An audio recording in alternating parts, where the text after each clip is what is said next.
My name is Dan Dorval, and I'm President and CEO of Dorval and Chorne Financial Advisors.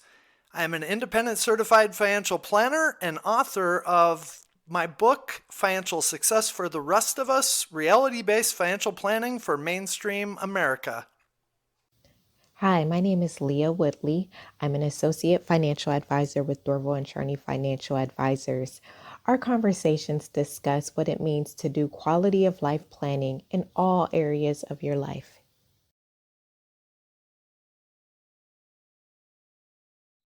Dan, one of the most underutilized tools I think that we see is the Roth, whether it be the Roth component of an employer sponsored retirement plan or a Roth IRA. It seems like people are either uninformed or they just don't know that they have these options available to them. So, a lot of the nurses that we meet, one of the biggest sources of confusion is as soon as you say the word Roth, they can't differentiate between the idea of having a Roth through their employer sponsored plan and having a Roth IRA. And those two things are completely different from the perspective of the rules, how much you can contribute. They are mutually exclusive types of accounts. And yet it gets very confusing because people just throw out this general word Roth, and then people can't differentiate between the types of accounts. And so for us, this concept of tax diversification is a critically important concept. And when we think about it from a financial planning perspective, like what a lot of advisors do is they put out this idea of tax planning and tax avoidance and minimizing taxes. And yet that usually relies on some sort of assumptions like, what's my tax rate going to be in the future? Well, we don't know what your tax rate is going to be in the future. But what we do know is that having pre-tax components like regular IRAs or regular 401k or 403b contributions, and then having an after-tax component like Roth IRAs, Roth 401k, that creates this element of tax diversification. And we know from experience that down the road, when people ultimately need this money, it creates greater flexibility and options for them to choose where they want to access their funds. That's absolutely correct. We know that in retirement, that pre-tax money is going to look and kind of feel like a paycheck. They can set it up to look and feel like a paycheck. And that Roth option is good, whether they want to take a vacation or do some home improvement project. It's great to have that Roth money to be able to take out tax-free for those lump sum purchases. So you were talking about tax avoidance, and we hear several nurses come in and say, yeah, I was told to just contribute pre-tax so that my tax bill won't be as high. Can you talk about that? So a lot of times we'll see tax people, so tax preparation, CPAs, people like that, and they talk about the idea of, hey, if I could save $1 in taxes today by deferring it, they act as if that's saving that dollar in taxes. All they're doing is deferring it in most cases. So when I do pre-tax contributions through my employer plan, it's not like that's a bad thing. We want people to take advantage of those opportunities to be able to contribute, but at the same time, you are just deferring taxes into the future. And we don't know for sure 10, 15, 20 years down the road what our tax rates are going to be. And so we want to think in terms of quality of life planning, and that's what our financial planning is focused on all the time. And how are you going to use this money ultimately? And when you start thinking from a quality of life perspective rather than a tax perspective, you start to think longer term than just, hey, I saved $1 in taxes today. You start thinking in terms of how am I going to use this money down the road? And when we think that way, having both pre-tax and Roth in some way, shape, or form creates that greater flexibility and options for us to choose. And I'll give you one of the best examples that I have from experience is that when Roths first came into play a long, long time ago, and I started to talk to our clients about, hey, it'd be a great opportunity to have Roths as a complement to your pre-tax, not as a replacement, but as a complement. What happened was eventually the Affordable Care Act was passed. Now, we had no idea that that was going to happen, but part of the Affordable Care Act was subsidies for health insurance, and it was based entirely off of income. So we have a whole bunch of nurses that end up retiring prior to the age of 65. A lot of our clients retire prior to 65, and they're all worried about health insurance. And one of the biggest things that we show them is, hey, you can buy health insurance on the exchange, and we can manage your income streams to keep your income at a certain level where you can get significant or potentially significant subsidies for that health insurance premium. If they have Roth money, we can go in and pull that Roth money out, no taxes. It doesn't count against the income. They get more subsidies. And then if people don't have a Roth component, so all they ever did was defer taxes, defer taxes, defer taxes. Now, if that's their only pot of money, we don't have that flexibility or option to be able to do planning in that way.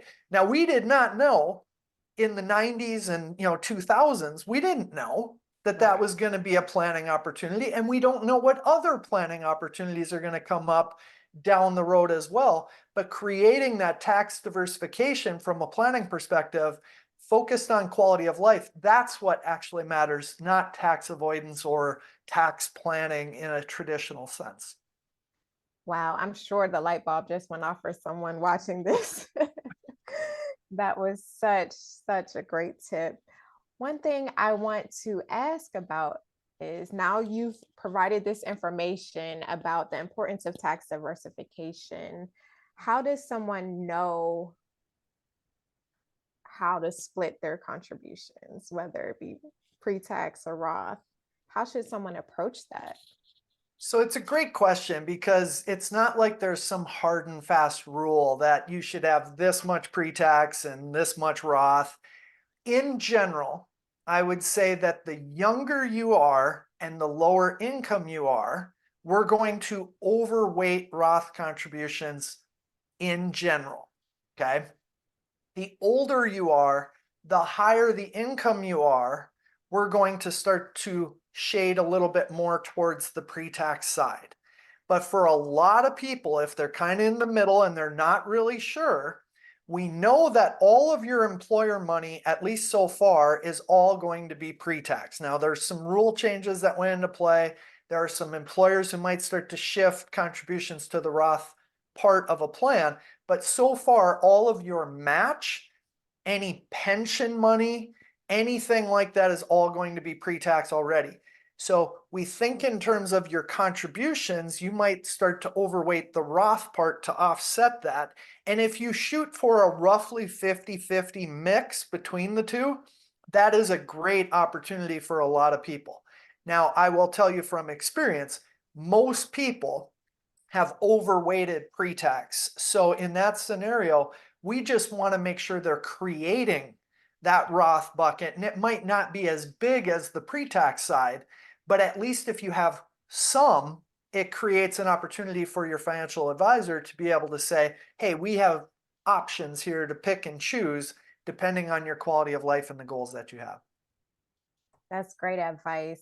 I think now, if someone doesn't currently contribute to the Roth portion of their retirement plan, they can at least go and see if that option is available, because there are still a few employers out there who don't offer the Roth option. So that is something that our viewers can do. They can go look and see if they do have that option available to them, and create that diversification within their contributions.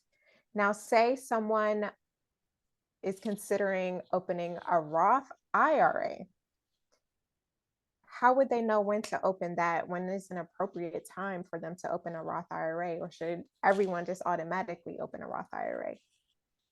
So again, there's no hard and fast rules on all this stuff, but one of the conversations we're going to have is about our hierarchy of cash flow.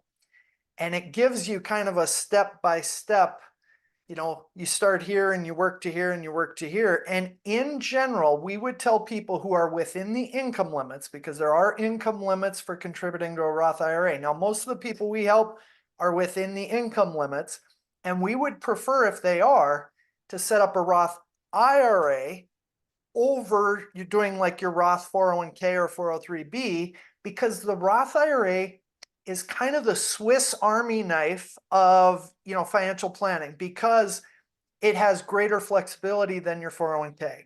What do I mean by that? If I make contributions to my Roth IRA, and let's say I did that for a while, and now I have $20,000 of contributions. If I ever need that money back for some reason, and that could be just I have an emergency, maybe I'm buying a house, maybe I'm starting a business, maybe I'm helping my kids with college, I can take my contributions out, no tax, no penalty, at any time for any reason. Now, we have to be clear, that's only contributions and not the growth. The growth has to stay in there until 59 and a half and follow other rules in order to be tax-free.